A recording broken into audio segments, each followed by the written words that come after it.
Hollywood, California, Monday, February 8th.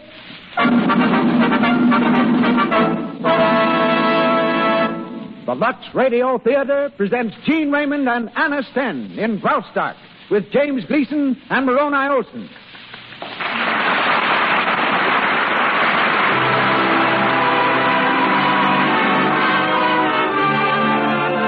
Lux presents Hollywood. Another hour brought to you by the makers of Lux Toilet Soap, direct from the stage of the Lux Radio Theater on Hollywood Boulevard. Headlining Gene Raymond, Anna Sten, James Gleason, and Moroni Olson. Our guest, Rufus Lemaire, Hollywood's foremost star finder. Our producer, Cecil B. DeMille. Our conductor, Louis Silver. Looking over the footlights, I see many Hollywood celebrities in our audience tonight. To them and to our listeners everywhere, a hearty welcome to the Lux Radio Theater.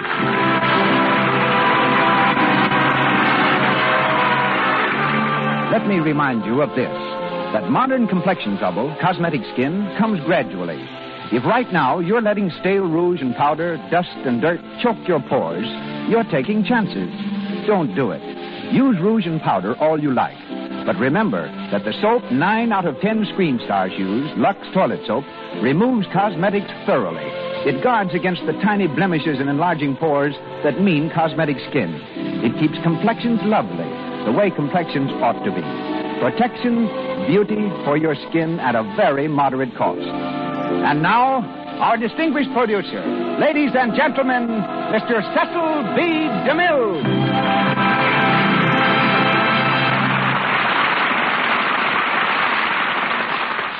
Greetings from Hollywood, ladies and gentlemen.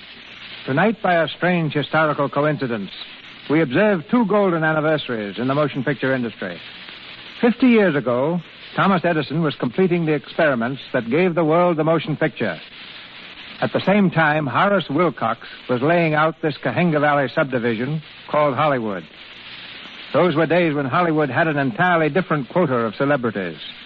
Its greatest hero, the subject of countless campfire tales, was still Kit Carson, who, as the American chief of scouts, helped capture Los Angeles.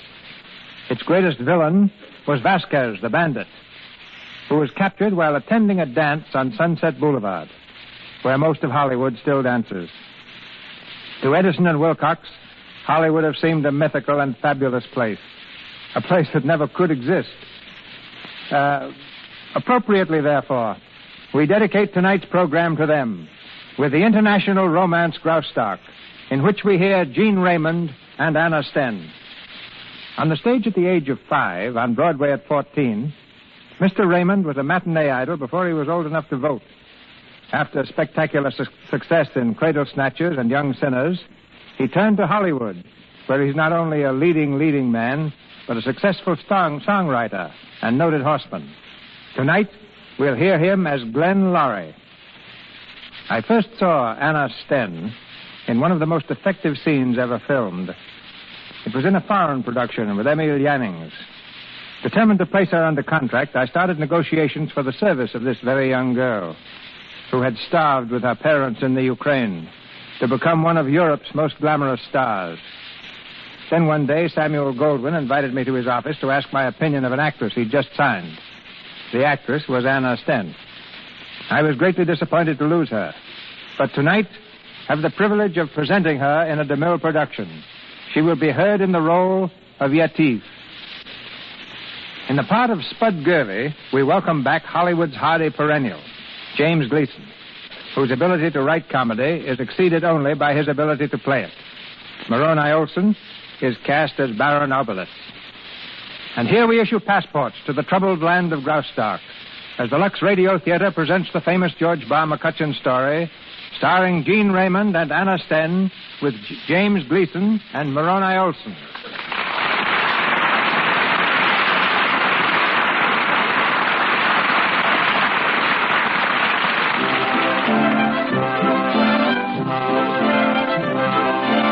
We're on Riverside Drive, a wide and impressive boulevard in New York City, overlooking the Hudson River.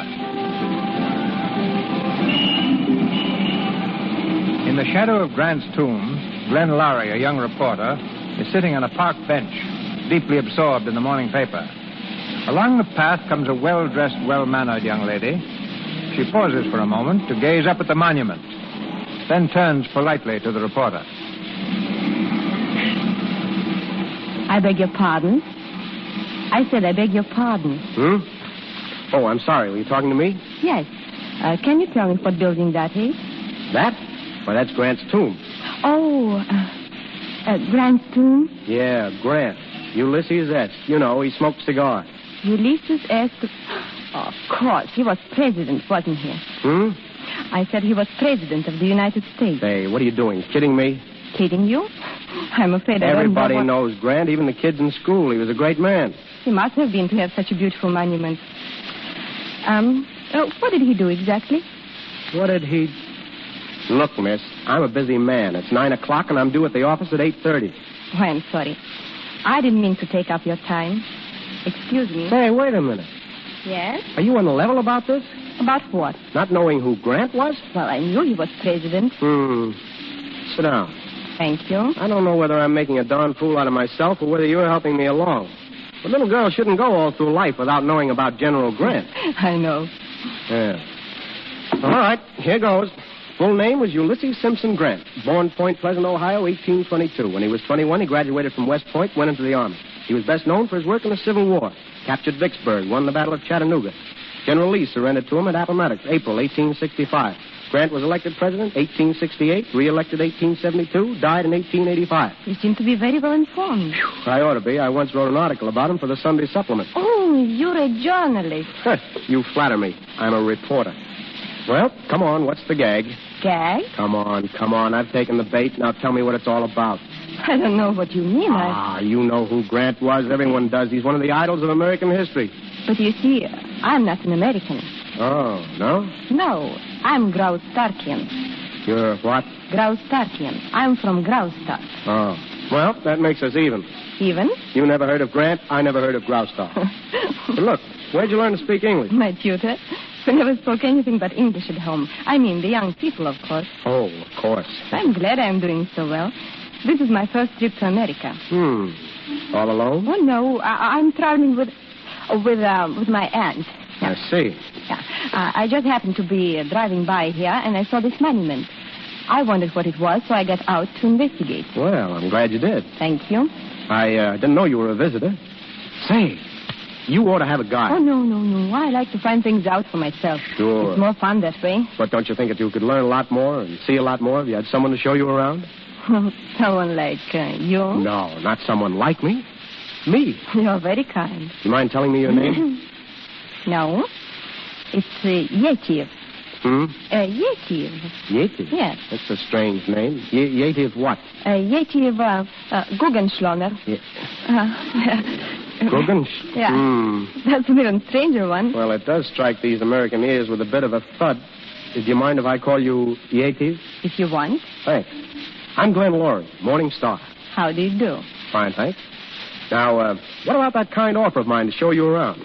Oh, well, I'm afraid I couldn't. Oh, don't be bashful. I'd love to do it. But my aunt, she wouldn't like it. The point is, would you like it? Yes, but... It's a date. Where are you staying? The Carlton. The Carlton. What about 9 tomorrow? No, I couldn't. 10? No. 11. Well, I'll see. Good. I'll be there at 11 sharp. It's with 87. You may come right up and... Yetiv? William, it's my aunt. I forgot all about her. Yetiv? Yes, Aunt? I think you should come back in the car now. Yes, Aunt. At once, please. Well, goodbye. Goodbye. And thank you very much. Not at all. Say, so long. So long. To the hotel, Hugo. The hotel, yes, madame. Yetiv. Yes? You shouldn't have spoken to that man. Oh, Auntie, please. He was a very nice young man. I do not care you forget your position. Auntie, listen. Is there anything wrong in sitting with a young man talking about General Grant? Who is General Grant? Oh, a soldier. President of the United States. He told me all about him. And, well, he wants to show me around and tell me about other things. What? He's going to call for me tomorrow morning. You cannot go. Auntie. I say you cannot go. I've never heard of such a thing, a strange man. We're in America now. We're not back in Graustark. Why can't I go? What can happen to me? Yetiv, you're in my charge. I'm responsible for your safety in this country. I know. But all I want is a little freedom. Just a little bit. Please, Auntie, please. Very well, you may go. Oh, Auntie. He can show you all the sights you want. Auntie, you're a But darling. I am going to go with you. Oh, dear.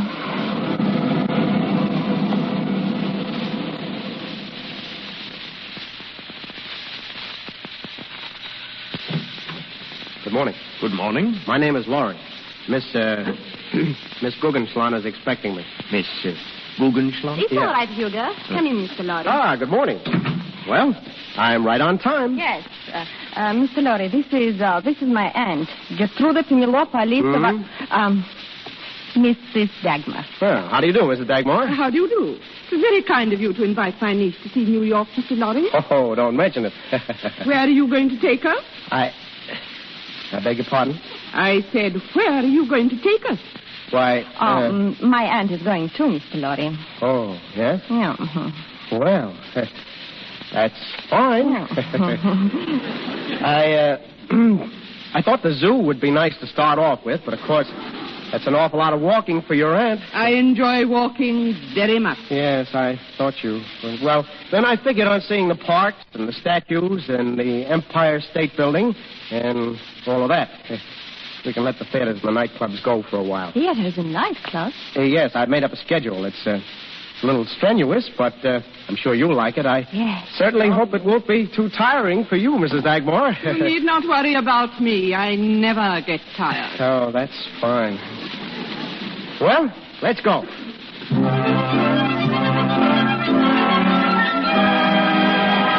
Hat check. Check your hat, please. Cigar, cigarette, cigar. Good evening, Mr. Lorry. A table for two, sir. No, 3, Joseph. 3? Yes, 3. Yes, sir. This way, please. Cigar, cigarette, cigar, cigarette, cigar. Are you comfortable, Mrs. Dagmar? Perfectly. I was wondering if you'd mind very much if Yediv danced. If she wishes to. Thanks. Yediv? Of course.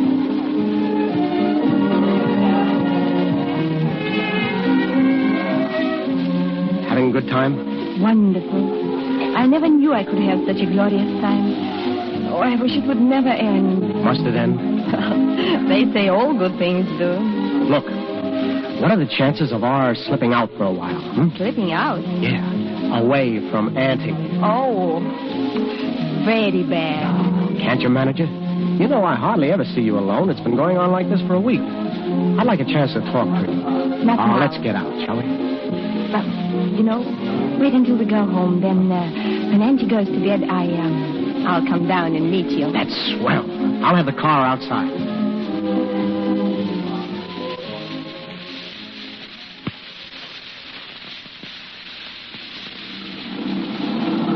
Well, here we are. Where? Grant's tomb. Don't you recognize it? Oh, yes. It looks different by moonlight. Yeah. Glenn, what time is it? Oh, why worry? It must be awfully late. If my auntie wakes up and finds me gone. She'll probably raise the roof. So what? Look. Isn't the Hudson pretty? It's beautiful. Yeah. Park and moonlight. I guess I picked a pretty good setting. Setting? For what I'm going to say to you. Oh. Yediv, this is going to sound pretty silly, but I mean it. I've never said it to anyone before, and I don't think I'll ever say it again. Yediv. No, don't, Glenn. Please. You know? I think so. That's why I don't want you to say it. Why not? Because, let's not talk about it. But I want to talk about it. I want you to marry me, Yediv. I know I haven't got a fortune. I'm not making one yet. But I've got a pretty decent job now, enough for us to live on. And if you marry me, I'll go up by leaps and bounds. I know it. Will you, Yediv? I can't. But, Yediv... Don't ask me why. I just can't, that's all. You want time to think. Is that it? No. It won't do any good. It might. I'm satisfied to wait. Glenn, I do like you. More than I'm willing to admit. Even to myself. But then what's the trouble? What's holding you back? Oh, I can't answer that. All right, I'm not going to be a pest. But I want you to promise me one thing. Yes? This objection of yours, whatever it is, I want you to promise me you will think it over, carefully. And then if you still think it's impossible, I'll do a fade-out. No questions asked. But you've got to promise me. Very well. I'll think it over. Will I see you tomorrow? If you want. All right, let's say 5 o'clock. That gives you 14 hours to meditate. Long enough? I think so. Good. Where are we going? Back to the hotel. Say, I don't want you to lose any time.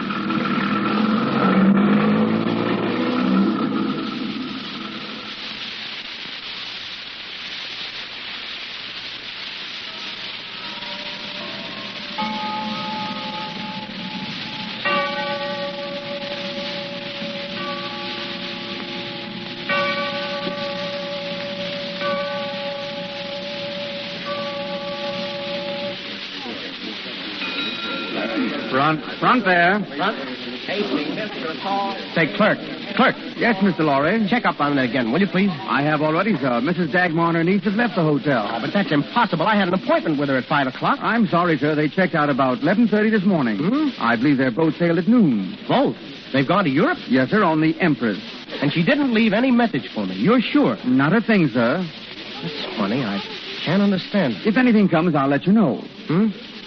Yes, thanks very much. You can reach me at the office of Morning Star. Morning Star, yes, sir. Copy. Hey, boy, copy. Black thing, it's all I got to say. It's a fine Hiya, Spud. Hello, What's the matter with you? Oh, I just been in with the boss. I ain't got troubles enough. He's going to send me over to Europe to look at some more. Europe, huh? Yeah, there's a revolution starting up over there in some jerkwater country I never even heard of. A joint that goes by the name of Graustark. Can you imagine that? Wait a minute. Graustark. Did you say Graustark? Yeah, but don't ask me to spell it. Revolution and I couldn't. Holy mackerel. Where's the boss now? He's in his office. Let me get by. What do you want? Get out of the way, will you? I What's gotta speak with him. the matter with that guy? Sorry, but I need you for that City Hall assignment. Oh, boss, anyone can cover that, but this revolution story is right up my alley. You've got to let me go over there. I don't know, Laurie. McLean's in the Paris office. He can handle it. I wouldn't be sending Spud if I had a good photographer there now. But listen, boss. Say, why are you so anxious to get the Graustark anyway? Well, I like the place. Yeah, how do you know? You never been there? Well, I like the pictures of it. Oh, come on, boss. Be a sport, will you?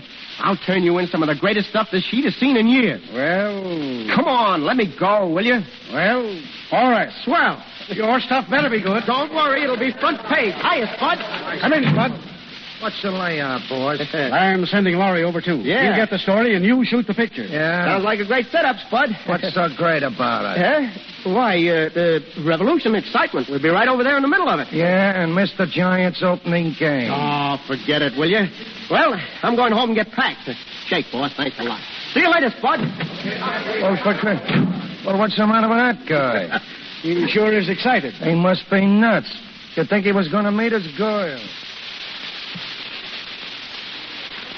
Ticket, please. Ticket. Oh, ticket, please. Yes, lady. Ticket, please.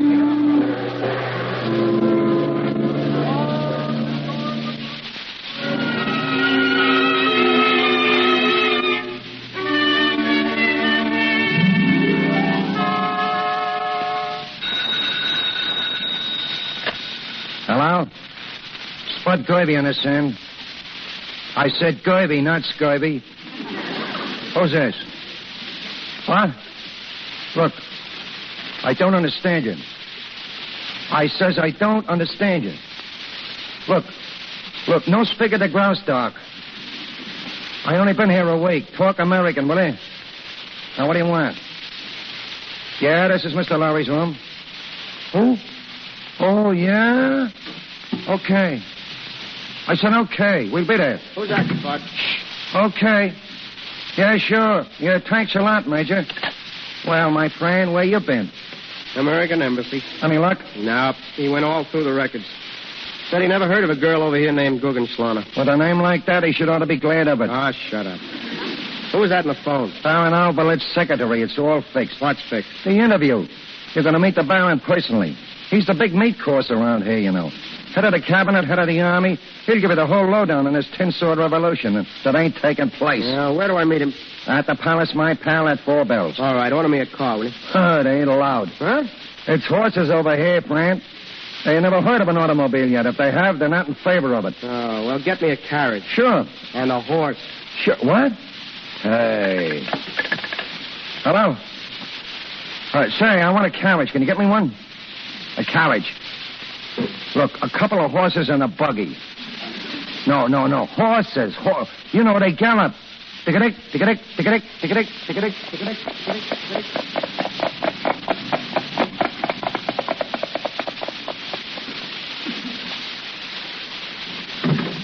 You will wait in here, please. The Baron's secretary will come presently. Thanks. Oh, Baron, if you have a moment... Glenn, Edith. what are you doing here?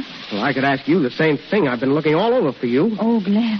You left New York in a hurry, didn't you? Yes, we had a cable. You might have let me know. Oh, I'm sorry. I thought it would be easier that way. Just to walk out? Sure, that's always easy for the one who does the walking. You know, you never did answer my question. You came here? All the way here? For that? I was sent by the paper. Oh, Well, did you think it over? yes. That's why I didn't let you know. I didn't want to hurt you. Oh, I see. The answer was no. Well, I said I wouldn't ask any questions. I won't. Oh, Glenn, I wanted to see you that day. If I'd just been able to say no, simply, it wouldn't have been so bad. But I would have had to tell you something else. What? I'm going to be married. Oh, so that's it. I'm sorry, Glenn. Terribly sorry. What is it, Hans? The Baron has an appointment here with the newspaper reporter. Yes, Hans. This is the gentleman, Mr. Lorry. The Baron Alberley's secretary, Mr. Lorry. Who, him? Well, I thought you were the secretary. No. Tell the Baron Mr. Lorry is waiting, Hans. He knows already, Your Highness. Highness. You? Yes, Glenn. I am the Princess Yesil, ruler of Graustark.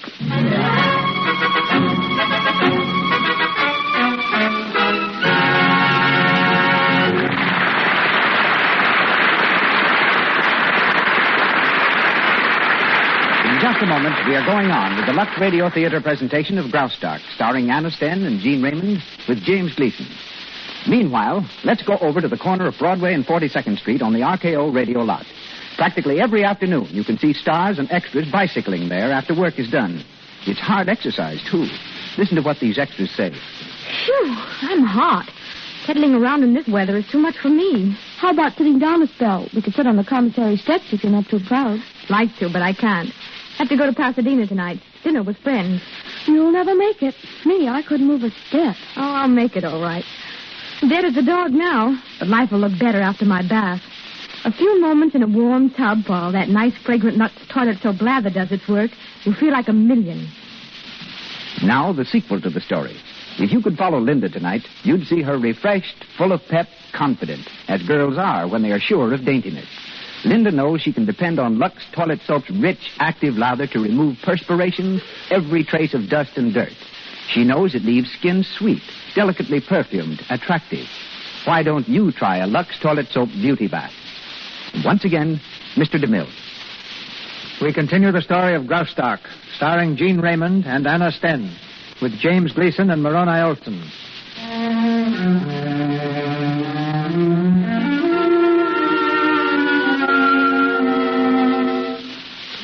1 week has passed since Larry discovered Yetive is the Princess of Graustark.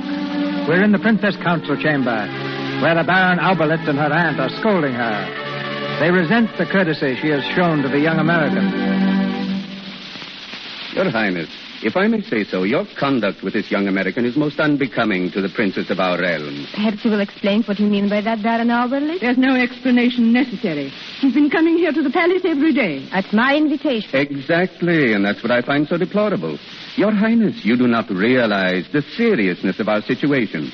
An armed force is rising. At any moment, General Dannox may strike. And were it known that more than half of our guards are at the border, they would strike tonight. And what would he have me do? Arm myself with a musket? Easy, we can do without that. Your Highness, our country is in desperate need of money. The powers refuse to advance us another penny. Our only salvation is an alliance with Prince Lawrence of Axphain. An alliance by marriage. I have already told you, Baron Alberlitz, I'm willing to marry Prince Lawrence, as much as I despise him, if it will save Graustark. But you refused to see the prince. He's called repeatedly at the palace, and always you've made the same excuse. I saw him twice. That was enough. If I have to look at him for the rest of my life, I think I might be spared it now. Well, you have no objection to looking at the young American. Not the slightest. Oh, how strange. A commoner takes the prince's fancy. I reserve the right to choose my friends. Well, do you realize that this friendship may result in our defeat? I don't see how. Prince Lorenz is not the man to play second fiddle to anyone, least of all a common newspaper man. If the prince withdraws his offer of marriage, and with it his financial support, our government falls like a rotten branch. Danux and his troops will sweep the country. And all because we have a ruler who refuses to be loyal. Baron Alberly, I don't like your tone. And I don't like your actions. Be quiet. This friendship must come to an end. I demand it. You demand it. You. Baron Alberly, your Minister of State, a loyal and trusted servant. But may I remind you that you are a servant? I'm the ruler here, not you. I beg your highness pardon. You will excuse me now? Gladly. Thank you. And don't return until you learn a little more respect. Very well, your highness.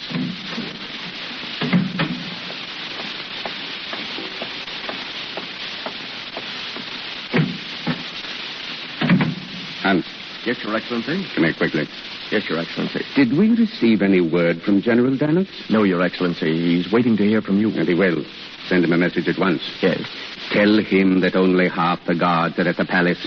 And he may strike when he is ready. So soon, Your Excellency? Why not? But the people, his troops, they won't fight until they hear that the princess is to be married to Lorenz. You may tell him the date for the wedding has been settled. It has? You may tell him that it has. Oh, yes, Your Excellency. And one thing more. The American newspaper man. I want him followed day and night. Someone must watch him at all times. Yes, Your Excellency. And if he speaks to the princess, I want a complete record of everything that is said. But, may I ask why, Your Excellency? He stands in the way of her marriage with Prince Lorenz. If she should decide not to marry the prince, there would be no uprising. Well, that wouldn't fit in with our plans. You understand? Of course. Now, I'm not certain what steps we shall take, but he must be put out of the way. And that's why I want him followed, every minute. Yes, Your Excellency. Now send that message to General Danux and tell him to stir the people up about this marriage. The house of Graustark must fall. But, Excellency, if it does fall, if the people attack the palace and win, they'll demand a parliament. And they'll have a parliament, Hans. A very good one. General Danux and myself.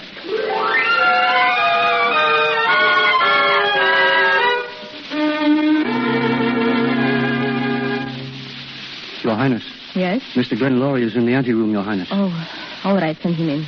Very good, Your Highness. Mr. Laurie? Thank you. Hello?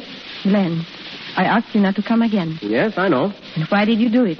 Oh, just curiosity. I've given up not asking why. I told you why. It's causing trouble. I'm going to be married. When? I haven't decided. Good, then there's still time. Time for what? To chuck the whole business and come to your senses. You can't marry this Lorenz fellow. I saw him yesterday around the hotel. Why, he looks like an overstuffed tailor's dummy. No, Yadiv, you can't do it. I'm not thinking of myself. I know. You're thinking of Graustark. They fed you with a lot of talk about what'll happen if you don't marry him. Well, what will happen? The country will go broke, and in a year or a couple of years, there'll be an uprising. If you do marry him, there'll be an uprising anyhow, only sooner. You seem very sure of yourself. Well, I've studied the situation, Yadiv. It's part of my job. The people want a parliament. You can't blame them for that. If you marry Lorenz, they're afraid they won't get it. They were promised I think perhaps my ministers know what's best for the people. All right. None of my business, anyhow. Oh, I'm sorry, Glenn.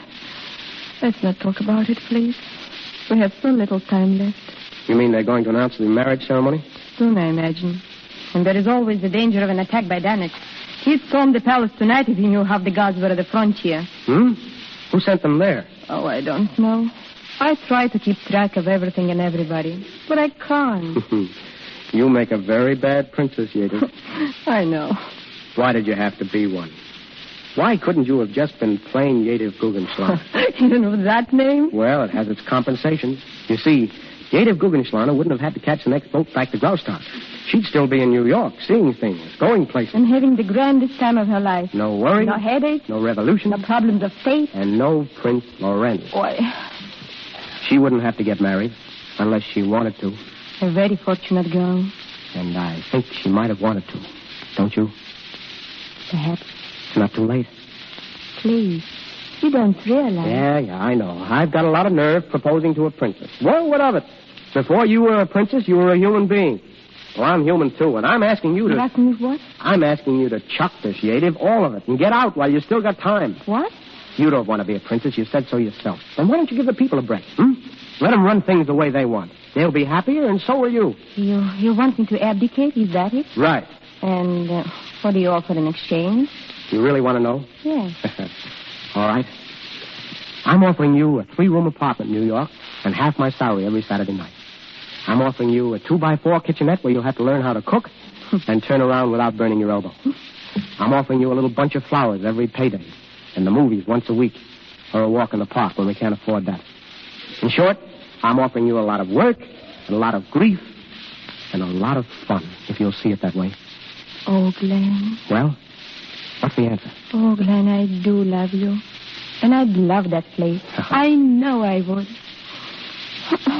But I can't, Glenn. Oh, why not? Because as silly as it sounds, my people need me. Oh, Yadiv, they don't. They don't need anyone but themselves. My people love me. That's true, but they despise your ministers of state. The best possible thing that could happen to your people would be for you to clear out and let them run things for themselves. No. Oh, Yadiv, you're way behind the times. Look around you. It's a new world now. A world that has no need for kings and queens and princesses. You're outmoded, old-fashioned. You're through and you don't know it. Stop it. But the people know it. Listen, there's a revolution starting out there behind those walls. A revolution that'll sweep you and your ministers clean out of the country. I'm asking you to abdicate now before it's too late. You've said enough. You'll leave now, please. Yadiv. Please. All right, Yadiv.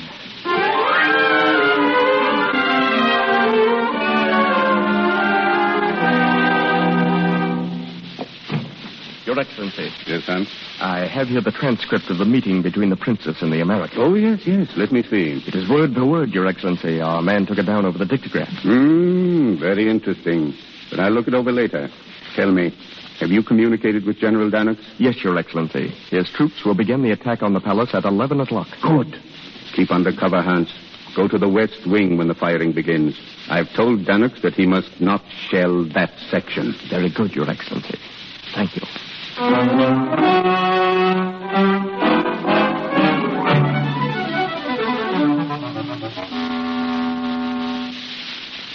So I said, listen, Pachisi, if you think I'm going to spend $3 for a buggy ride alone... Oh, lay off, will you, Spud? I'm trying to read. Yeah, I noticed that. So what? So do you always read upside down? Huh? What's the matter, thinking about her nibs? Her nibs? You know, the princess. Oh. See her today? What you have to say? Did you date her up? Spud, for the love of Mike. Okay, my pal, okay. Say, Spud, I got an idea that some of the people at Yadiv Trust are in back of this plot. Now, take that fellow Albert. Why would he send half Hey, the did you guard ever out... stop to think that maybe Yadiv's selling Graustark short? Spud, sometimes you're so dumb Okay, my pal, don't get sore. I just thought I'd ask. Oh, what time is it? Almost 11. You better go to bed. Yeah, that's about all you can do in this brig. I came over here to take pictures of a revolution. So far, all I got is the outside of the palace and a lot of horses. I ain't seen so many horses since Ben-Hur. If they're going to start something, I wish they'd start soon. I'm getting tired of this. Yeah, and so is the boss. What do you mean? A cable come for you today. Listen, when does Danik start revolution? Waiting for details. Get story at once. Oh, what does he think they do? Start revolutions just in time to make the first edition? I'll answer that. I did already. Huh? What did you say? Need $500 additional expense money, weather very warm. What's that?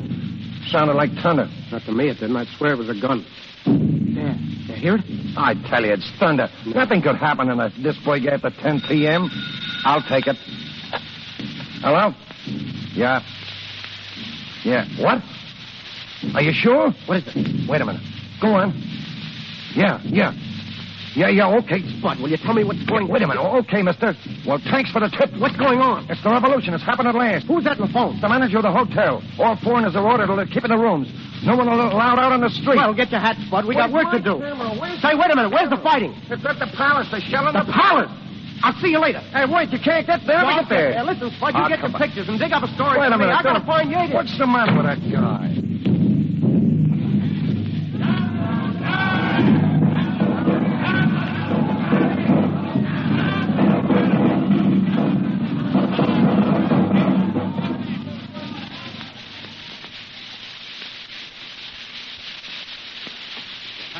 show me the east gate. I entreat you to leave the palace while there's still time. I'll stay here, Captain Bolores. But, Your Highness. How many men have you? Less than 300. We can't hold out much longer. Where is Baron Auberlis? Why doesn't he come here? I've looked for him, Your Highness. He's nowhere to be found. You must find him. And you've got to hold the gates. You've got to. Yes, Your Highness. Captain Bolores. Your Highness? Captain Bolores, I can trust you, Captain. With your life, Your Highness. Then remember, it is my life. I'm staying here with my men. Tell them that. Yes, Your Highness.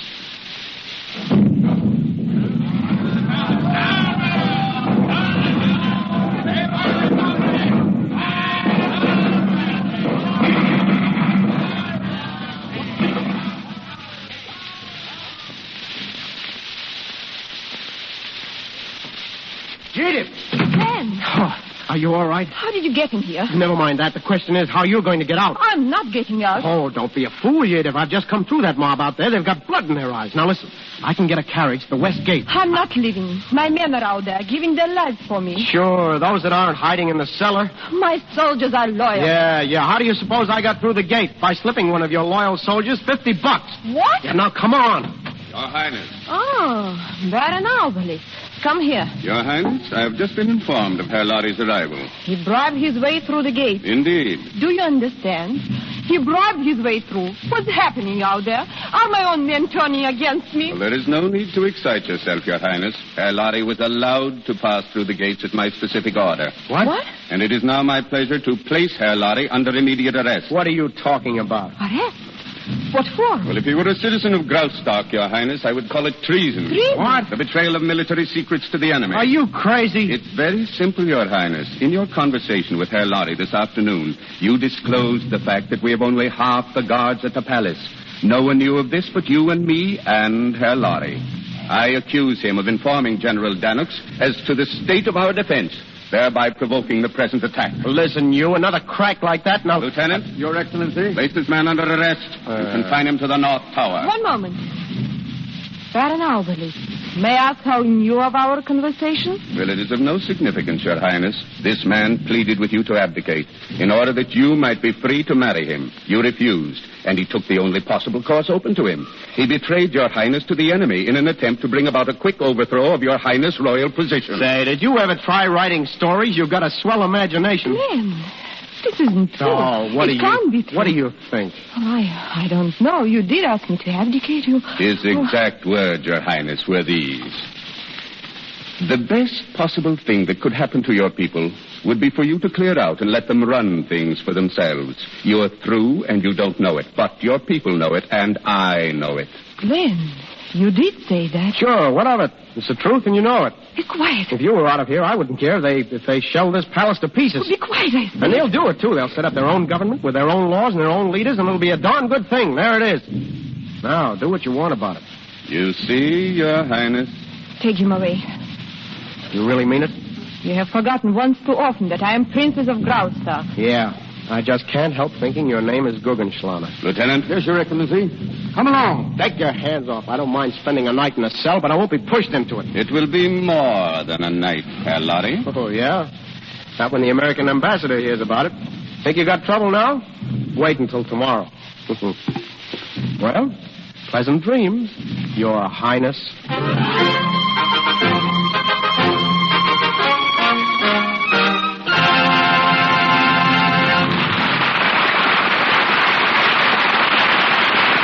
Pause for station identification. This is the Columbia Broadcasting System. This is KNX Los Angeles, the voice of Hollywood.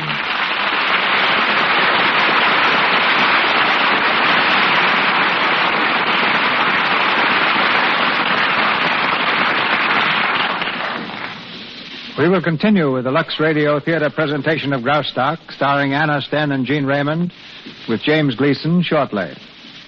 No modern Galileo glued to his telescope is more persistent in his endless search for new stars than the talent scouts of motion pictures. In this field of face-finding, none has a more glowing record than Rufus Lemaire. Since coming to Hollywood, he has brought over 200 new personalities to the screen for Warner Brothers, MGM, and Universal Studios. His more famous discoveries include Louise Reiner, Eleanor Powell, Bette Davis, George Brent, Dick Powell, and Gertrude Neeson. Today, he is executive assistant to Charles Rogers, production head of Universal Studios. Ladies and gentlemen, Mr. Rufus LeMaire.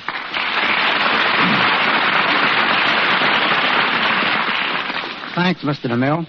Since there aren't any rules for turning up talent, Mr. LeMaire, how have you found your star-spangled array of discoveries? Chiefly through luck, I suppose. For example, 3 years ago, I was given a tip to look up an actress playing in a tiny theater in Vienna. I couldn't understand a word she said, but her personality spelled box office, and I brought her to Hollywood. Her name is Louise Reiner. Eleanor Powell, another MGM star, was dancing in a Low State Theater in Times Square when a wire came from Hollywood to the MGM office, located in the same building. It was an order from Louis B. Mayer to find a dancer at once who could rank with Fred Astaire. I saw dozens, but never thought of Eleanor until I happened to glance at her name on the marquee as I was returning to the office. That is the only instance when I found a star literally on my own doorstep. I wish Betty Davis had wandered to my doorstep. Betty was already in pictures before she was really discovered. Another studio had cast her in gingham dress types, and no one paid any attention to her. I suggested we give Betty a little sophistication. It was a lucky guess, for Betty skyrocketed to fame overnight.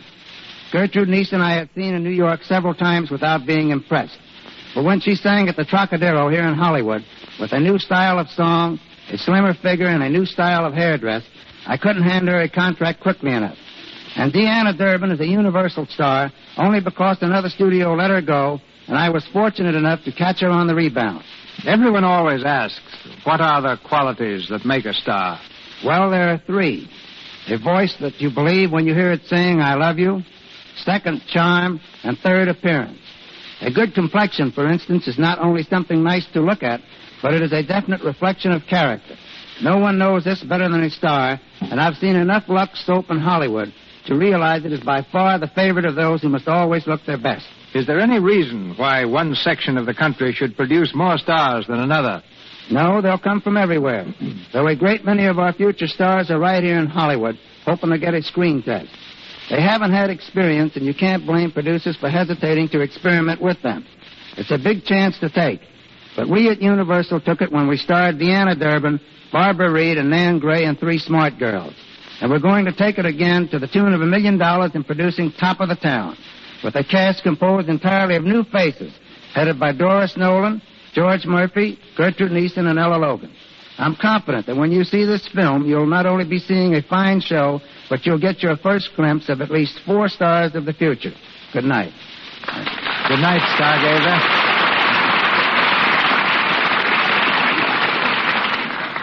We return to our story, Graustark, starring Gene Raymond and Anna Sten with James Gleason.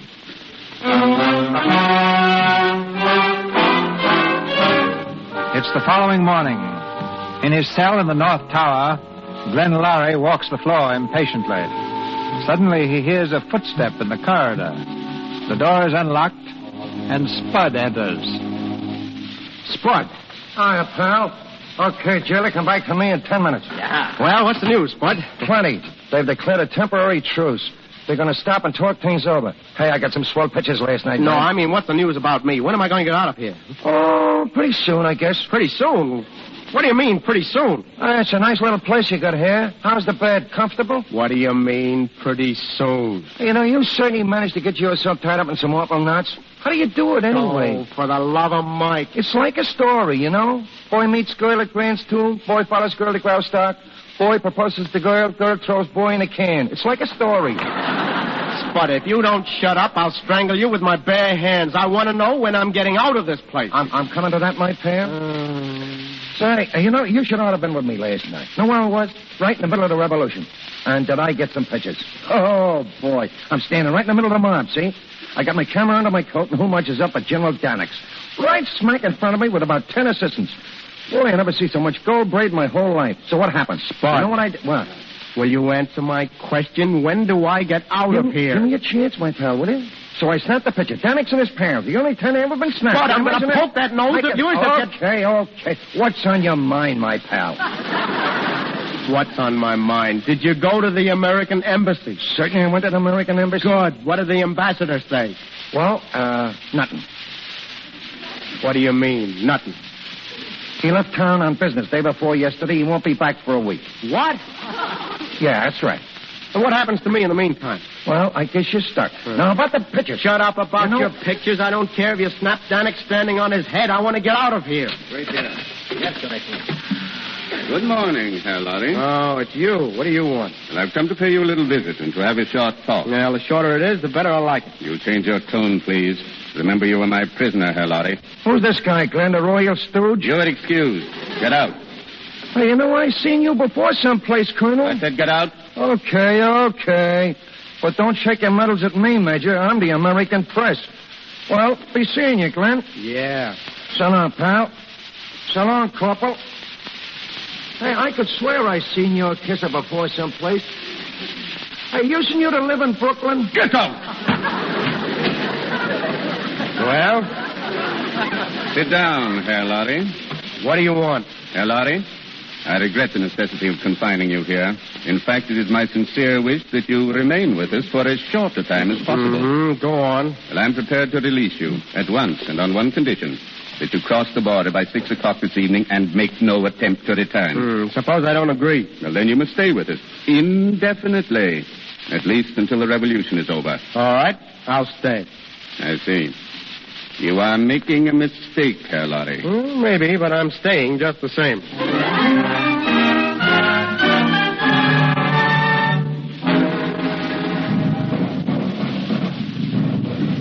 Fighting has started again, Your Highness. They're not attacking the palace, Captain. No, Your Highness, but they are moving this way. The Americans.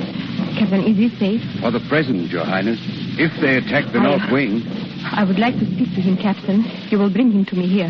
But, Your Highness... You have my orders, Captain Dolores. I will see him here at once. Hello.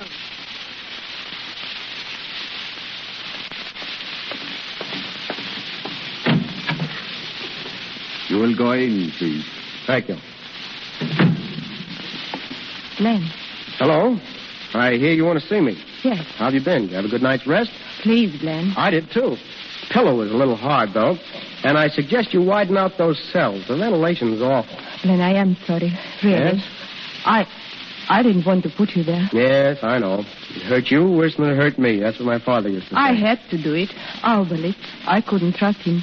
He might have done anything. At least he was safe in there. Oh. You do understand. Well, I didn't quite see it that way last night. What happens now? I'm giving you an escort to the border. You will leave in a few minutes. And what about you? I'm staying here, of course. Yes, of course. Well, Albert's made me the same offer a little while ago, and I told him I wouldn't leave. But why? Because I wanted to see you again. You see, I still have an idea that maybe this is all a bad dream. Maybe we'll wake up soon and discover that Graustark never even existed. Maybe this palace is a myth and it has no princess. It's not a dream, Glenn. Oh, I wish it were. You asked me if I slept well. Shall I tell you what I did? I was awake all night, pacing my room, trying to find in my heart some justification for leaving my country. Yes. I did not find it, Glenn. My duty is here. I've got to stay. Well? It's the escort. They've come for you. Shall we say goodbye now? Yes, Glenn. Goodbye, Edith. Goodbye, dear. And think of me sometime. I'll be thinking of you. Come in, please. The escort is ready, Your Highness. Yes, Captain. Well, come on. Stand back. Your Excellency. Good morning, Your Highness. Baron Aubrey? Our friend Herr Lorry. You've decided to accept my offer. It's Her Highness's offer I'm accepting and not yours. Splendid. I wish you Godspeed, Herr Lorry. I won't say what I wish you. Come on, get out of the way. You can't go in there. What is that? Listen, I'm the American press. See, I go any place. Oh, you can't go in there. Hello, Spud. Hello, Spud.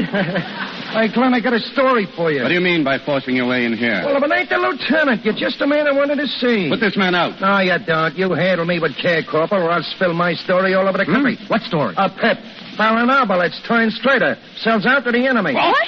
Alberlitz conspires with General Danix to bring about downfall of House of Graustark. Alberlitz is first-class heel. You dare! What does this mean? Just what I say, lady. Do you remember those pictures I took of Danix Yeah. and his officers? Yeah, what about him? Well, I took a good look at him again, and who's standing right beside Danix but our pal, Corporal Alberlitz? What's a lie? Oh, have you got the picture with you, Spud? Sure, here, take a slant. Good see? work, Spud. There it is. Look at him, Yative, the one on the end, see? Right. This is ridiculous. So you're the one who slipped Danix the information about the guards, huh? And you pinned it on me. Your Highness, this man is insane. Oh, pictures don't lie, even for you. Captain Dolores, arrest the Baron Alberlitz. No, you can't do this. Yeah, that's what I said last night, Baron, but I landed in the jug just the same. Take him away. Yeah, and do me a favor, will you? Stick him in the North Tower. Spud Mott. Look at him now. He ain't even a buck private. Oh, you'll regret this. Danix will sweep the country. And that's the man I've been listening to all these years. The man who spoke to me of loyalty. Now, Yative, you wanted justification. Wait. Captain Dolores. Captain Dolores, what would happen if I, abdicated? Your Highness, your people love you, but they love freedom even more. You mean, they'd get along without me? I'm not needed here. They can run things themselves? Yes, Your Highness. Oh, then stop the revolution. Tell them I'm abdicating. Your Highness, our thanks. Oh, no, my thanks. Oh, and my thanks. Spud, get those steamer tickets, quick. 3, get it? Got it, but I gotta grab one more picture before we leave. What picture? My friend the Baron sitting in the North Tower checking off the days on the calendar. See you later, folks. Well, Yative, what are you thinking of? It's all so strange, Glenn. It's a little hard to get used to at first. To think you're not needed.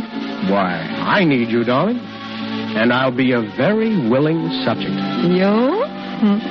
You'll be harder to govern than the whole kingdom.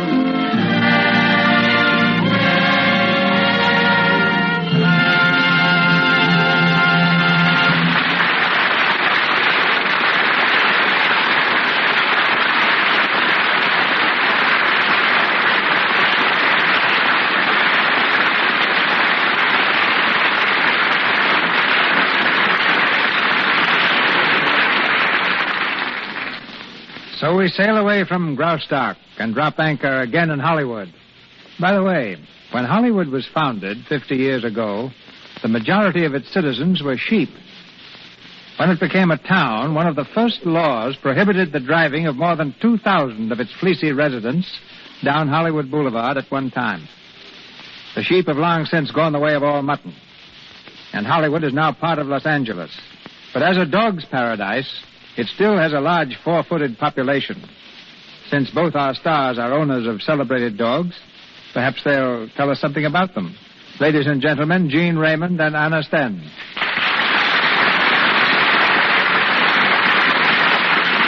Thank you, Mr. DeMille. The only claim to fame my dogs may have is the fact that they are the only ones of their kind in Hollywood, at least as far as I know.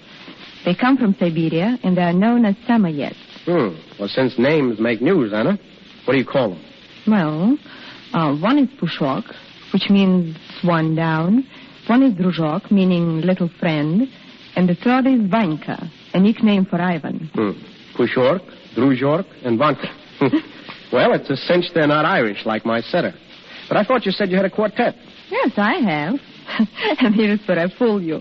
The fourth one is named Hooligan. Ah, a harp and a Russian choir. And I suppose, Gene, that you call your Irish setter Ivan Ivanov. No, I call him Trey, after the dog immortalized in Stephen Foster's poem. But tell me, Anna, how did you happen to name a Russian dog Hooligan? Well, hooligan means roughneck in Russian, too. Oh. And my hooligan is about the loveliest dog I've ever seen. Always in a dither. Did you say lather? No, I said dither. But if you're looking for a chance to get in a word about Lux toilet soap, Mr. DeMille... Oh, I am. Well, I'll say a good word for it any time. Lux toilet soap has been the favorite in my household since ever I came to Hollywood. Thank you, Anna. You two will have to bring your dogs over sometime and get acquainted with my family. There's Darky DeMille, the Cocker Spaniel, Josephine DeMille, the St. Bernard, and Lutz von Alador DeMille, a Dachshund. that Adrian, the designer, presented to Mrs. DeMille with the observation that dachshunds speak louder than words. Oh, that's marvelous. Right now, my particular pets are a herd of deer on my ranch.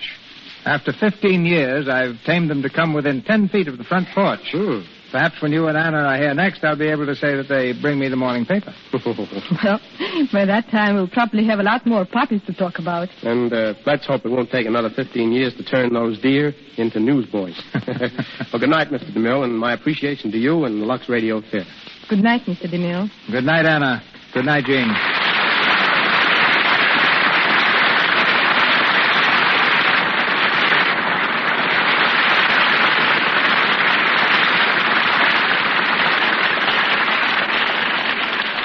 Thank you, Miss Sten and Mr. Raymond. Ladies and gentlemen, this is your announcer, Melville Ruick. There's an important announcement coming from Mr. DeMille in a moment. In the meantime, may I say that our stars tonight were assisted by Moroni Olson as Baron Oberlitz, Winifred Harris as Countess, Frank Nelson as Hugo and Secretary, Lee Millar as Higgins, Leo McCabe as Captain Baloritz, Eddie Kane as Lieutenant, Lou Merrill as Waiter, David Kerman as Soldier, Ross Forrester as a footman, Margaret Brayton as cigarette girl, and Mary Lou Fisher as hat check girl. Mr. Raymond, Mr. Gleason, and Mr. Olson appeared through courtesy of RKO Studios, Mr. DeMille, Paramount, and Mr. Silvers, 20th Century Fox, where he was in charge of music for the new Irving Berlin film, On the Avenue. And now, Mr. DeMille. Let's suppose that you have two rich relatives, an uncle and a grandfather, both of whom remember you in their wills. From your uncle, you get $1 million. But Grandpa, who detested your uncle, gives you $6 million, on the condition, however, that you spend every penny left by Uncle Ned within 1 year. This is the dire situation in which our hero finds himself next Monday night. And who better to face it than that man of iron will and steel nerves, that stalwart of the networks, ladies and gentlemen, Jack Benny.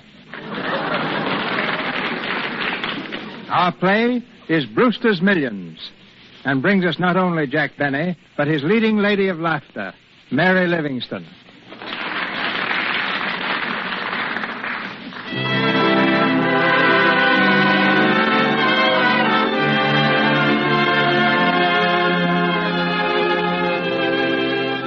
Our sponsors, the makers of Lux Toilet Soap, join me in inviting you to be with us again next Monday night when the Lux Radio Theater presents, through the courtesy of the makers of Jell-O, Jack Benny and Mary Livingston in Brewster's Millions.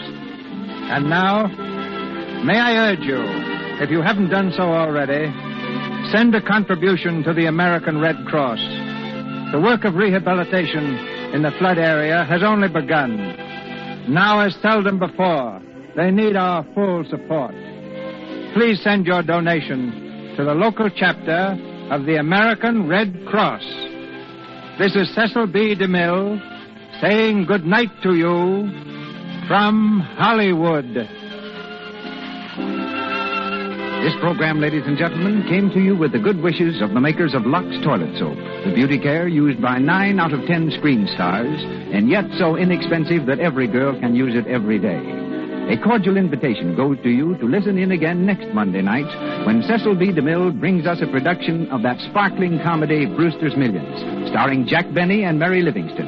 Assisting them will be another all-star supporting cast and the Lux Radio Theater Orchestra under the direction of Louis Silvers.